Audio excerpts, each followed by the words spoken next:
Episode 33. Suamiku seorang CEO. Apa? Mata Andreas terbelalak sempurna. Ia begitu tak terima dipecat tiba-tiba. Meeting cukup sampai di sini dulu, ujar William, membubarkan meeting. Melihat Harlan marah, semua hanya diam dan tak berani bersuara. Setelah puas, Harlan pergi meninggalkan ruangan meeting dengan langkah panjang menuju ruangannya, sambil mengendurkan dasinya yang terasa sesak. Di dalam ruangan, Harlan sudah duduk di kursi presidir. Kursinya ia putar membelakangi pintu, menatap ikan-ikan di kolam. Hatinya sedang tidak baik saat ini. Hanyalah ikan yang berenang bebas kesana kemari untuk meredam amarahnya. Nafasnya masih terdengar kasar. William yang sudah tahu sifat asli tuannya bila sudah marah, berinisiatif membawa secangkir kopi panas untuk meredakan emosinya. "Tuan, minumlah dulu kopinya." Harlan tidak menjawab, ia tetap diam sambil menatap taman ikan di depannya. Tak menaruh kopi di atas meja. Ceklek. Tiba-tiba Andreas masuk ke dalam ruangan Harlan. "Tuan Gurji, saya tidak terima kau pencet begitu saja. Sementara saya punya saham 154 di perusahaan ini." "Tuan Andreas, saat ini Tuan Georgi sedang tidak baik, tolong keluarlah, nanti bisa dibicarakan lagi." "Tidak. Saya tidak terima diperlakukan seperti ini. Saya dipecat secara tidak terhormat. Kenapa Tuan Gurji memecat saya hanya untuk membela gadis magang yang hanya pendidikan diploma?" "Tuan Andreas, tolong mengertilah. Silakan Anda keluar, kita bahas lagi nanti." Suara William mulai meninggi. Seketika tangan Harlan mengepal, rahangnya mengeras. Ia membalikkan kursinya dan menatap tajam wajah Andreas. "Anda pantas aku pecat." Suara Harlan begitu lantang. "Kinerja Anda sebagai seorang direktur tidaklah baik. Tapi aku memiliki saham sebesar 154. Segitu bangganya Anda berteriak. Anda hanya memiliki saham 154. Sementara Tuan Georgi memiliki saham terbesar 6046. Suara tinggi William terdengar marah. "Sahamku 154 ditambah keuntungan 704. Aku minta dikembalikan." "Apa? Anda minta keuntungan perusahaan sebesar 704? Apa Anda kurang waras Tuan Andreas?"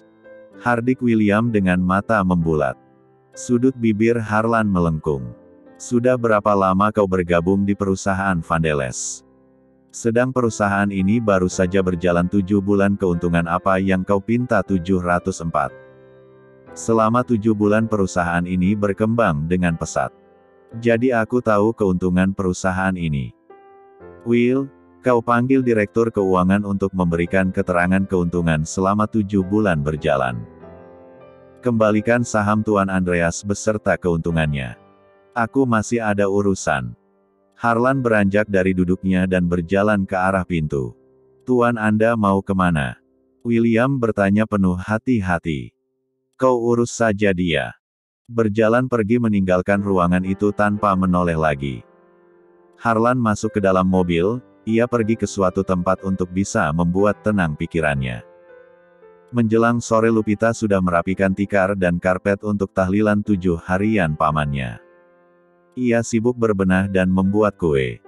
Sebagian tetangga juga ada yang memberikan kue. "Lupi," panggil Bejo, adik bibinya. Tiba-tiba mencubit benolkong Lupita yang sedang menggoreng pastel.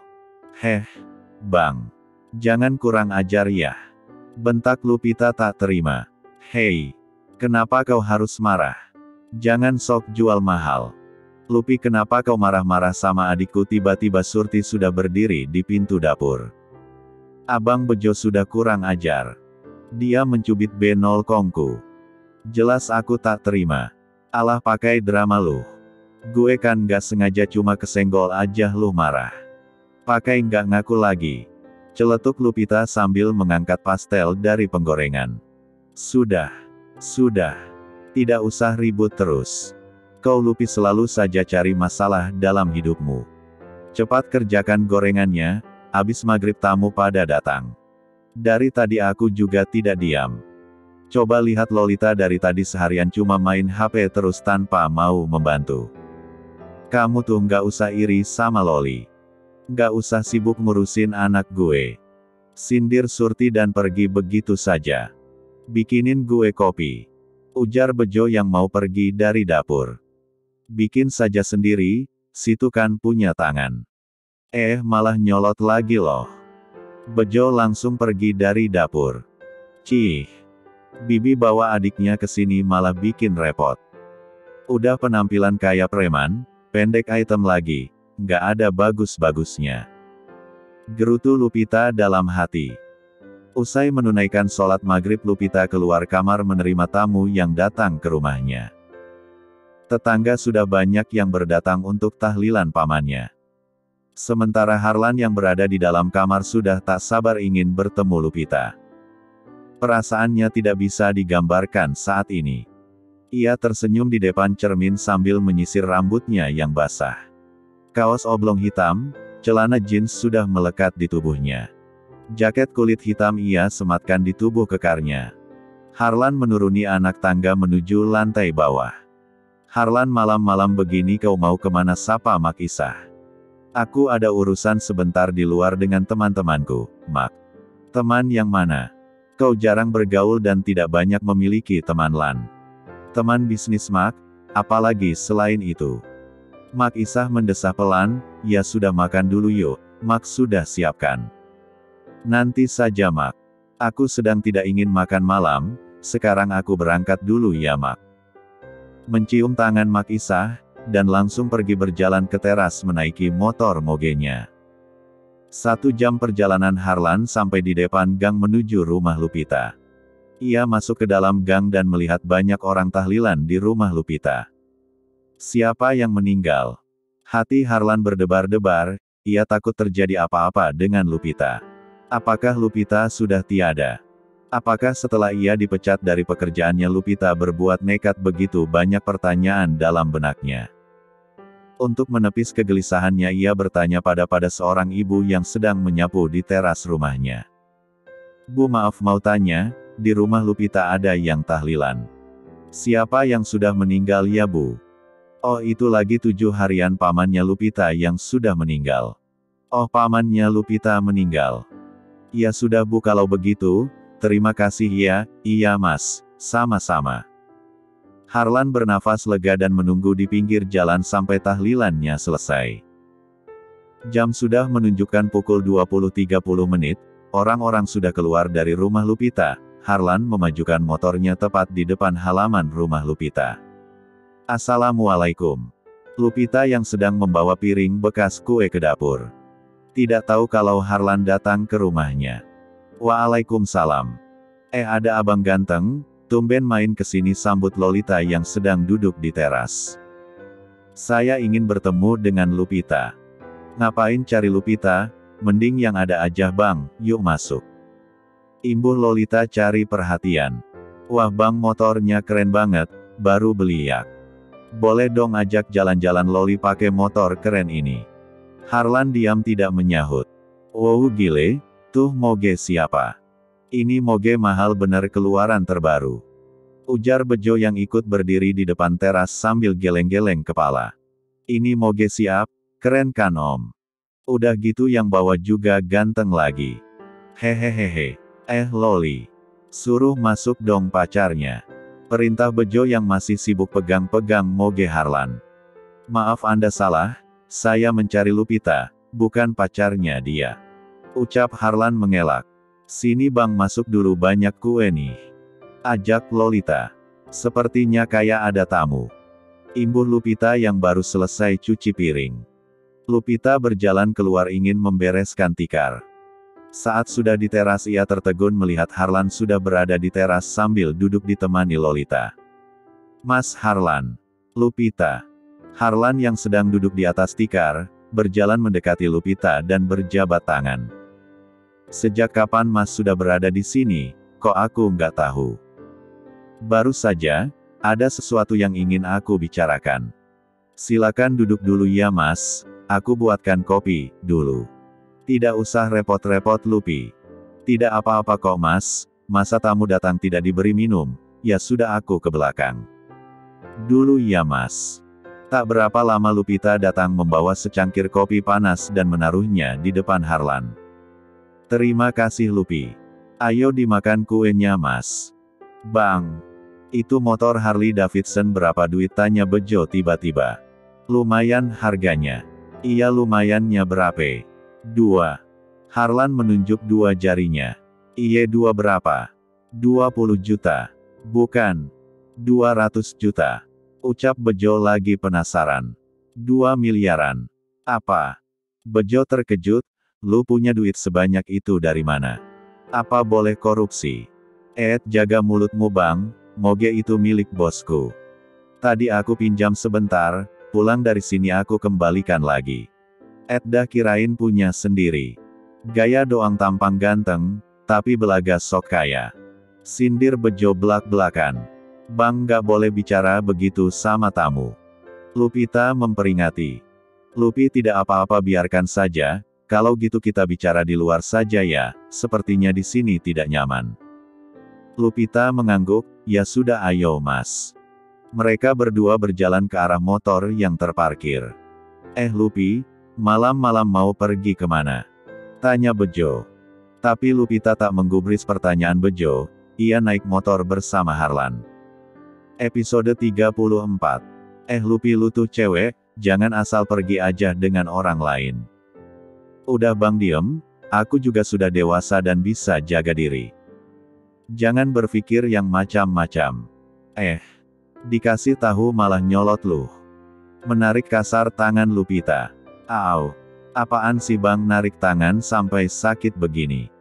Jangan kasar bang sama perempuan. Bentak Harlan. Apa lu jangan ikut campur? Bentak Bejo gak mau kalah. Sudah. Ayo mas kita pergi aja, gak usah ladenin nanti makin panjang. Harlan terlihat geram, wajahnya memerah menahan amarah. Lupita sudah duduk di atas moge. Sudah mas. Motor melaju keluar dari gang sempit itu. Harlan menyusuri jalanan raya mencari tempat yang pas untuk ngobrol. 15 menit kemudian ia berhenti di sebuah kafe dan memarkirkan mogenya di lobi utama. Lupita mengikuti langkah Harlan masuk ke dalam kafe. Seorang pelayan menyapa dengan sopan. Silakan tuan, nona kami antar. Harlan meminta bangku di pojokan agar lebih nyaman dan santai. Silakan tuan, Anda ingin pesan apa? Memberikan katalog makanan ke atas meja. Lupita kau ingin pesan apa? Aku juice jeruk aja. Mau makan apa? Tanya Harlan lagi. Aku sudah kenyang, banyak makan kue hari ini, jadi pesan minum aja. Aku pesankan puding ya, ini tidak mengenyangkan. Lupita mengangguk. Juice jeruk 2 dan pudingnya 2. Itu saja tuan. Boleh tambahan salad buahnya ya. Baik tuan, bisa ditunggu sebentar. Setelah pelayan itu pergi, Harlan memulai obrolannya. Aku turun berduka cita atas meninggalnya pamanmu. Iya mas, terima kasih. Oh iya Lupi pasti kau bingung dengan kedatanganku secara tiba-tiba. Iya mas, sudah hampir 2 bulan tidak ada kabar, aku pikir mas sudah berhenti bekerja jadi kurir, aku pernah datang ke gedung perkantoran mas di sebelah kantorku. Apa? Harlan terlihat kaget. Kau mencariku ke sana? Iya. Tapi tidak ada yang mengenal Mas Harlan, karena gedung itu banyak perkantorannya. Kata resepsionis harus tahu nama PT-nya dulu baru nanti bisa ketemu nama karyawannya. Syukurlah. Harlan bernafas lega. Syukur apanya mas? Maksudku syukur aku bisa kembali lagi dan bisa ngobrol denganmu. Hehehehe. Ujar Harlan berbohong. Emang mas abis dari mana? Pulang kampung, pamanku juga sedang sakit di sana. Jadi aku berhenti kerja karena tidak bisa cuti sebulan. Sementara aku harus mengurus paman yang sedang sakit. Lalu bagaimana kondisi pamanmu mas? Alhamdulillah sudah lebih baik. Syukurlah. Lalu kalau sudah berhenti bekerja, mas mau kerja di mana? Sekarang sangat sulit mas cari kerjaan. Kebetulan aku punya sahabat di sini. Sama-sama dari kampung. Ia memiliki usaha garmen, jadi aku bekerja dengannya. Syukurlah kalau Mas sudah dapat kerja lagi. 5 menit kemudian datang pelayan menaruh pesanan mereka di atas meja. Dia Lupi, pamanmu meninggal sakit apa? Tanya Harlan sambil menyedot juice jeruk di depannya. Ceritanya panjang Mas. Lupita menundukkan wajahnya seakan ada kesedihan yang teramat dalam. Harlan mengerti, ia bisa membaca raut wajah Lupita. Lupita, kalau kau ingin cerita untuk menghilangkan bebanmu, katakanlah. Aku siap mendengarkannya. Lupita mengangkat wajahnya, dan tersenyum getir. Sebenarnya paman meninggal karena depresi. Saat aku pulang kerja, mendengar cerita orang-orang di angkot, katanya ada kebakaran sebuah warung. Aku tidak tahu kalau ternyata yang kebakaran itu adalah warung pamanku. Aku begitu sedih melihat pamanku yang menangis histeris. Sejak kejadian itu paman sakit dan mengalami depresi berat. Warung itu mata pencarian paman mengais rezeki. Ia stroke seminggu, sebelum akhirnya meninggal. Bersamaan dengan itu aku dipecat dari pekerjaanku. Mata Lupita sudah berkaca-kaca. Harlan begitu sedih mendengar cerita Lupita. Hatinya ikut pedih merasakan penderitaannya. Saat ini Harlan mengutuk perbuatan orang yang telah membakar warung pamannya dan juga direktur yang telah memecat Lupita. Kau tahu siapa yang membakar warung itu? Sampai sekarang pun belum ada yang tahu, apa motif orang itu ingin membakar warung paman.